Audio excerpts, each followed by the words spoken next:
ಪ್ರೀತಿಯ ದ್ವಿತೀಯ PUC ವಿದ್ಯಾರ್ಥಿಗಳೇ, ಈ ಒಂದು ಪ್ರಶ್ನೆ ಪತ್ರಿಕೆಯನ್ನು ನಮಗೆ ಕಳಿಸಿಕೊಟ್ಟಂತಹ ಮೆಹಕ್ ಅವರಿಗೆ ಧನ್ಯವಾದಗಳನ್ನು ತಿಳಿಸ್ತಾ ಇದ್ದೇನೆ. God bless you my dear. Video ನೋಡ್ತಾ ಇದ್ದರೆ ಆಯಿತಾ, ಹೃದಯಪೂರ್ವಕವಾಗಿ ನಿಮಗೆ ನಾವು ಏನಂತೀರ ಗ್ರ್ಯಾಟಿಟ್ಯೂಡನ್ನು ಸಲ್ಲಿಸ್ತಾ ಇದ್ದೀವಿ. Thank you, God bless you. Second year PUC first test August 2025 ಸೋಮವಾರದಿಂದ ಕೆಲವೊಂದು ಜಿಲ್ಲೆಗಳಲ್ಲಿ, ಅಂದರೆ ಇವತ್ತಿನಿಂದಲೇ ನಮ್ಮ ಹಾಸನ ಜಿಲ್ಲೆಯಿಂದ ಬಂದಂಥ ಈ ಒಂದು ಪ್ರಶ್ನೆ ಪತ್ರಿಕೆ ಆಗಿರುತ್ತೆ. ಬಹಳ ಅಂದರೆ ಬಹಳ ಈಸಿಯಾಗಿ ಈ ಒಂದು ಕ್ವಶನ್ ಪೇಪರ್ ಇತ್ತು ಸರ್. ಬನ್ನಿ ಕೀ ಆನ್ಸರ್ಗಳನ್ನು ನೋಡ್ತಾ ಹೋಗೋಣ. ಇವರು ಹಾಕಿರುವಂಥ ಕೀ ಆನ್ಸರು ಹಾಗೂ ನಾವು ಹೇಳುವ ಕೀ ಆನ್ಸರ್ ಎರಡು ಟ್ಯಾಲಿ ಆಗುತ್ತಾ ಅಂತ. 2 point charges separated by a distance of d exert a force F on each other. If separation is increased by a distance d, then the new force between them is dash. Question number 1, right answer is, my dear children, ಮಗು ಹಾಕಿರುವಂಥದ್ದು perfect ಆಗಿದೆ answer. Right option is answer B is the right answer. The talk on electric dipole is maximum when angle is dash ಅಂತ ಇದೆ. ನನ್ನ ಪ್ರಕಾರ ಇದಕ್ಕೆ answer option D ಅನ್ಕೊಂಡಿದ್ದೀನಿ. ಇದರ theta is equal to 90 degree, ಆದರೆ ಅವರು ಸಿ ಹಾಕಿದ್ದಾರೆ. ಒಮ್ಮೆ ತಾವುಗಳು ಕ್ರಾಸ್ ಚೆಕ್ ಮಾಡಿಕೊಳ್ಳಿ. Question number 3, the electric potential on equatorial line of an electric dipole is dash ಅಂತ ಇದೆ. Question number 3, my dear children, right answer is option B is the right answer. V is equal to 0. ವಿದ್ಯಾರ್ಥಿಗಳೇ, ಏನಾದರೂ ತಪ್ಪು ಉತ್ತರಗಳು ತಮಗೆ ಕಂಡು ಬಂದಲ್ಲಿ ತಾವುಗಳು ಬೇಜಿಜಕ್ ಅಂತ ಹೇಳಿದರೆ ವಿತೌಟ್ ಎನಿ ಹೆಜಿಟೇಷನ್ ಹ್ಯಾಪಿಯಾಗಿ ಕಮೆಂಟ್ ಮುಖಾಂತರ ಸರ್ ಈ ಆನ್ಸರ್ ತಪ್ಪು, ಇದಕ್ಕೆ ಇದು ಸರಿಯಾದ ಉತ್ತರ ಅಂತ ಕಮೆಂಟ್ ಮಾಡಿ. Question number 4, when a material of dielectric constant K is inserted inside a capacitor, then the electric field intensity between the plates is dash. Question number 4ಕ್ಕೆ ಸರಿಯಾದ ಉತ್ತರ ಬಂದು ಆಪ್ಷನ್ ಸಿ ಆಗಿರುತ್ತೆ. That is decreases. ನನ್ನ ಪ್ರಕಾರ ಮಗು option A ಹಾಕಿರಬೇಕು, ಆದರೆ ಅದು ತಪ್ಪು. Decreases is the right answer is question number 4. Question number 5, the charges carriers in ಏನಿದು carries in electrolytic solutions are dash. Question number 5ಕ್ಕೆ ಸರಿಯಾದ ಉತ್ತರ ಪ್ರೀತಿಯ ವಿದ್ಯಾರ್ಥಿಗಳೇ ಆಪ್ಷನ್ ಸಿ ಆಗಿರುತ್ತೆ. ಕರೆಕ್ಟಾಗಿ ಉತ್ತರವನ್ನು ಹಾಕಿದರೆ ಟಿಕ್ಕು.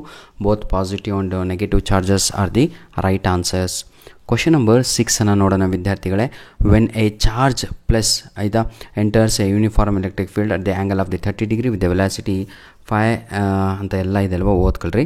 ಕ್ವಶನ್ ನಂಬರ್ 6ಕ್ಕೆ ಇಲ್ಲಿ ನನಗೂ ಕೂಡ ಡೌಟ್ ಇದೆ ಸ್ವಲ್ಪ. ನನ್ನ ಪ್ರಕಾರ ಉತ್ತರ ಇದಕ್ಕೆ ಆಪ್ಷನ್ ಡಿ ಪ್ಯಾರಾಬೋಲಿಕ್ ಪಾತ್ ಅಂತ, ಆದರೆ ವಿದ್ಯಾರ್ಥಿಗಳು ಬಹಳ ಹೆಲಿಕಲ್ ಪಾತ್ ಅಂತ ಹೇಳ್ತಾರೆ. ಸ್ವಲ್ಪ ಕ್ರಾಸ್ ಚೆಕ್ ಮಾಡಿಕೊಂಡ್ರೆ ಬಹಳ ಒಳ್ಳೆಯದಾಗತ್ತೆ ವಿದ್ಯಾರ್ಥಿಗಳೇ. ನನ್ನ ಪ್ರಕಾರ ಆಪ್ಷನ್ ಡಿ ಅನ್ನುವಂಥದ್ದು ಸರಿ. ಕ್ವಶನ್ ನಂಬರ್ 7 ಆಯಿತಾ, ಇದಕ್ಕೆ ಸರಿಯಾದ ಉತ್ತರ ಬಂದು ಆಪ್ಷನ್ ಸಿ ಆಗಿರುತ್ತೆ. Fill in the blanks by choosing the appropriate answers ಅಂತ ಇದೆ. If Q1, Q2 is greater than 0, then the nature of force between the charges is dash ಅಂತ ಇದೆ. ಸರಿಯಾದ ಉತ್ತರ repulsive is the right answer is repulsive. ಆಯಿತಾ. Electric potential inside the conductor is always dash ಅಂತ ಇದೆ. ಅದಕ್ಕೆ constant ಅನ್ನುವಂಥದ್ದು ಸರಿಯಾದ ಉತ್ತರ ಆಗಿರುತ್ತೆ.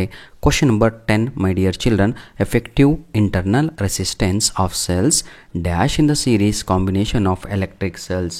Right answer is increases. ಧನ್ಯವಾದಗಳು. ಮತ್ತೊಮ್ಮೆ ನಮ್ಮ ಮಹೇಕ್ ಅವರಿಗೆ ಧನ್ಯವಾದಗಳನ್ನು ತಿಳಿಸ್ತಾ ಇದ್ದೇನೆ. ದಯವಿಟ್ಟು ವಿದ್ಯಾರ್ಥಿಗಳೇ ನಮ್ಮ ವಿಡಿಯೋಸ್ಗಳನ್ನು ನಿಮ್ಮ ಫ್ರೆಂಡ್ಸ್ಗಳಿಗೆ ಶೇರ್ ಮಾಡಿ. ಇಲ್ಲಿ ಫಿಸಿಕ್ಸ್ ಕ್ವಶನ್ ಪೇಪರ್ ಅಪ್ಲೋಡ್ ಮಾಡುವಂಥದ್ದು ನನ್ನ ಉದ್ದೇಶ ಆಗಿರಲಿಲ್ಲ. ನೋಡಿ, ಇಂಗ್ಲೀಷಲ್ಲಿ ಯಾರು ವೀಕ್ ಇದ್ದೀರೋ, ಹಾಸನಲ್ಲಿ ಇನ್ನೂ ಇಂಗ್ಲೀಷ್ ಆಗಿಲ್ಲ, I challenge you my dear Hassan students, ನನ್ನ ಸಬ್ಸ್ಕ್ರೈಬರ್ಗಳೇ, ದಯವಿಟ್ಟು ಎಲ್ಲರಿಗೂ ತಲುಪುವಂತೆ ವಿಡಿಯೋವನ್ನು ಶೇರ್ ಮಾಡಿ ನಿಮ್ಮ ಹಾಸನಲ್ಲಿ. ರೀಸನ್ ಇಷ್ಟೇ, ಯಾರು ಕೂಡ ಫೇಲ್ ಆಗಬಾರ್ದು ಇಂಗ್ಲೀಷಲ್ಲಿ ಅಂತಲೇ ಈ ನನ್ನ ಒಂದು ಯೂಟ್ಯೂಬ್ ಚಾನಲನ್ನು ಓಪನ್ ಮಾಡಿರುವಂಥದ್ದು. ಸೆಕೆಂಡ್ ಇಯರ್ ಆಗಿರ್ಬೋದು, ಫಸ್ಟ್ ಇಯರ್ PUC ವಿದ್ಯಾರ್ಥಿಗಳಾಗಿರ್ಬೋದು, ಎಲ್ಲರಿಗೂ ಕೂಡ important questions, fix questions with grammar ಹೆಂಗಿರುತ್ತೆ ಅಂದರೆ ಜೀವನದಲ್ಲೂ ಮರೀಬಾರ್ದು, ಆ ರೀತಿಯಾಗಿ ವಿತ್ ಎಕ್ಸಾಂಪಲ್ ಕೊಟ್ಟು ಕಲಿಸಿರ್ತೇನೆ. ಈಸಿ ಸರಳವಾದ ಭಾಷೆಯಲ್ಲಿ, ಲೋಕಲ್ ಲ್ಯಾಂಗ್ವೇಜಲ್ಲಿ ಫ್ರೆಂಡ್ಸ್ ಹೇಗೆ ಕಲಿಸ್ತಾರಲ್ವ ಆ ರೀತಿಯಾಗಿ ಕಲಿಸಿರುವಂತಹ ಗ್ರಾಮರ್ ಆಗಿರುತ್ತೆ. ದಯವಿಟ್ಟು ಆಯಿತಾ, ಯಾರು ಬಹಳ ವೀಕ್ ಇದ್ರೋ ಅಥವಾ ಫೇಲ್ ಆಗ್ತೀನಿ ಅಂದ್ಕೊಂಡಿರೋ ಅಂಥ ವಿದ್ಯಾರ್ಥಿಗಳು ನಮ್ಮ ಒಂದು ಯೂಟ್ಯೂಬ್ ಚಾನಲನ್ನು ಸಬ್ಸ್ಕ್ರೈಬ್ ಮಾಡಿಕೊಂಡು ಈ ವಿಡಿಯೋದ ಡಿಸ್ಕ್ರಿಪ್ಷನ್ ಬಾಕ್ಸಲ್ಲಿ ಇನ್ನೂ 3 ಇಂಪಾರ್ಟೆಂಟ್ ಕ್ವಶನ್ ಪೇಪರ್ ಫಿಸಿಕ್ಸಿನ ಲಿಂಕನ್ನು ಕೊಟ್ಟಿರ್ತೇನೆ. ಜೊತೆಗೆ ಏನಂತೀರ ತಾವುಗಳು ಇಂಗ್ಲೀಷಿನ ಎಕ್ಸಾಮಿಗೆ ಬರುವಂತಹ ಆಯಿತಾ ಗ್ರಾಮರ್ ಹಾಗೂ ಕ್ವಶನ್ ಪೇಪರಿನ ಲಿಂಕನ್ನು ಕೊಟ್ಟಿರ್ತೇನೆ. ಯುಟಿಲೈಸ್ ಮಾಡಿಕೊಳ್ಳಿ. ಕ್ವಶನ್ ವಿತ್ ಆನ್ಸರ್ ಆಯಿತಾ, ಚಾಪ್ಟರ್ ವೈಸ್. ಧನ್ಯವಾದಗಳು. All the best. Do well my dear children. Please don't forget to send your question papers to our mail ID allin1pdf 99@gmail.com ಅನ್ನುವಂಥದ್ದು ನಮ್ಮ ಮೇಲ್ ಐ ಡಿ ಆಗಿರುತ್ತೆ. ಧನ್ಯವಾದಗಳು.